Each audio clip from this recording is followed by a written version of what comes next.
Les vraies voix Sud Radio, 17h-19h, Philippe Rossi.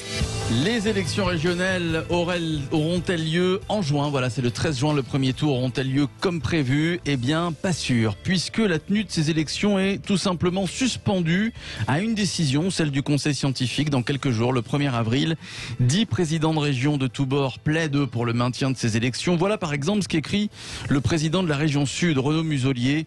Toutes les élections sont essentielles, ce n'est pas au Conseil scientifique de confiner la démocratie.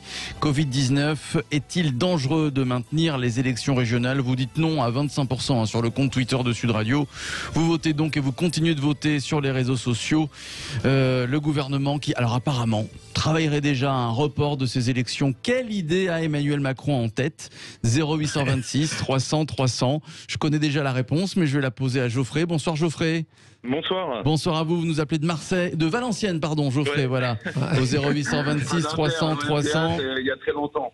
Alors, mon cher Geoffrey, est-ce qu'il faut les reporter, ces élections régionales? Alors moi, je ne sais pas s'il faut les reporter, mais je suis comme vous, j'ai ma petite idée sur la manœuvre qui est en train d'être mise en place.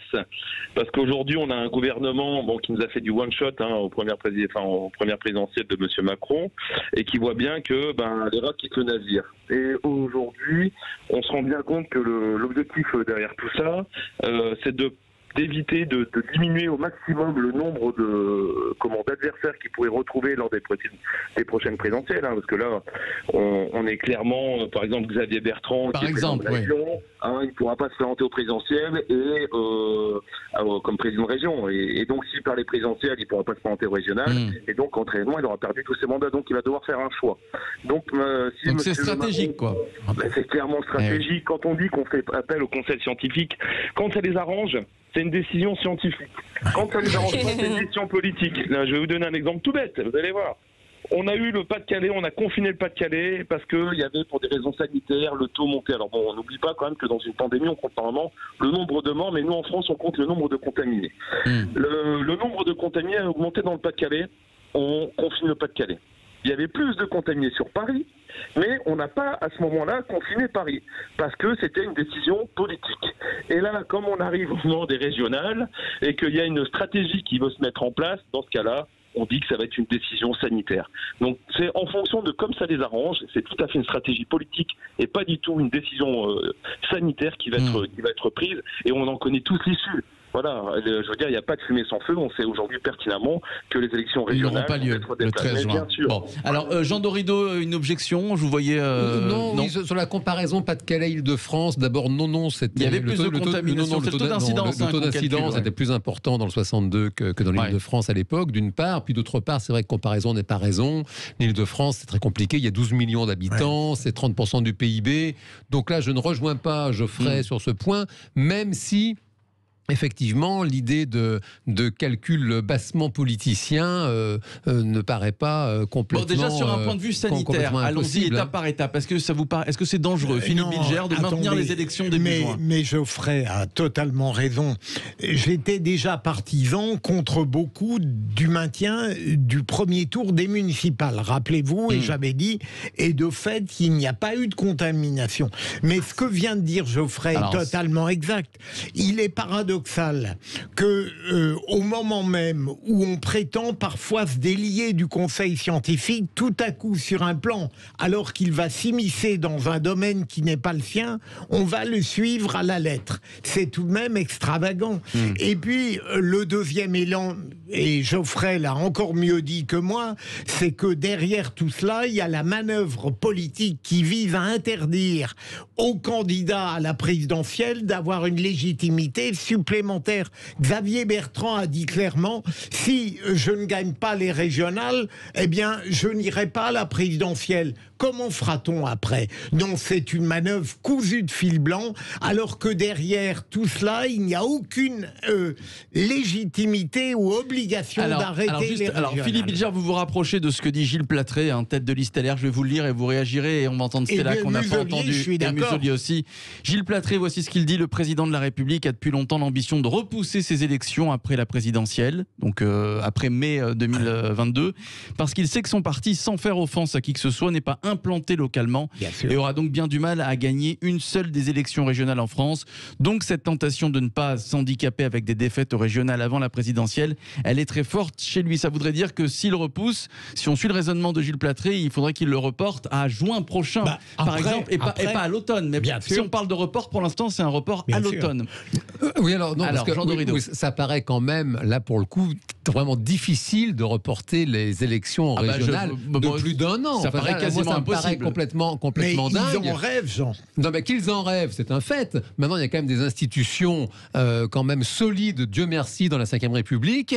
Et j'imagine les constitutionnalistes doivent être très pointus là-dessus. Les municipales, alors pardon de le rappeler, Philippe Bilger, ça a pour le coup vraiment il y a eu des contaminations, boosté l'épidémie plein pot, ce fameux premier tour. Pas à cause de ça. Ah si, on a eu plein d'assesseurs qui ont récupéré le virus. Juste, écoutez, alors il faudrait en parler aux infectiologues qui vous rappellent tous les jours que justement, c'est d'ailleurs pour ça qu'on a justement ajourné le second tour, avec tous les problèmes que ça a pu impliquer, parce qu'on a constaté à l'époque qu'il n'y avait pas de masque, il n'y avait pas encore du gel de partout, on était, j'ai envie de dire, novices dans les gestes barrières, et ça a vraiment boosté le développement de l'épidémie, le premier tour des municipales.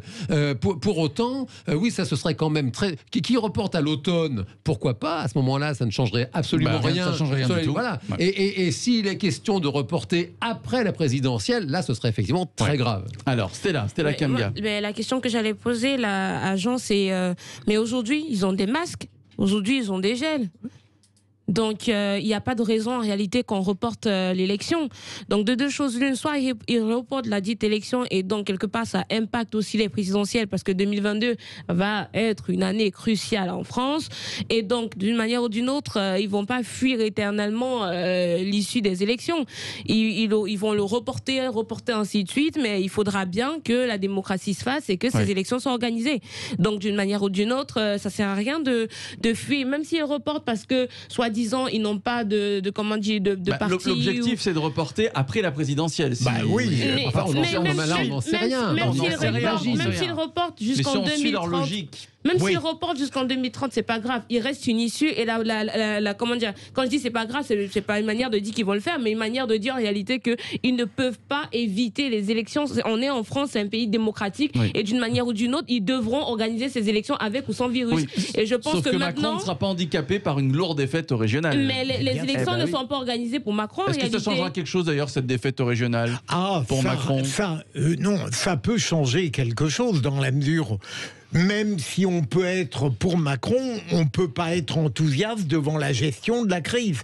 Imaginez une lourde défaite au régional peu de temps avant la présidentielle, ça aggrave le tableau démocratique. Mais je reviens, Jean, je persiste.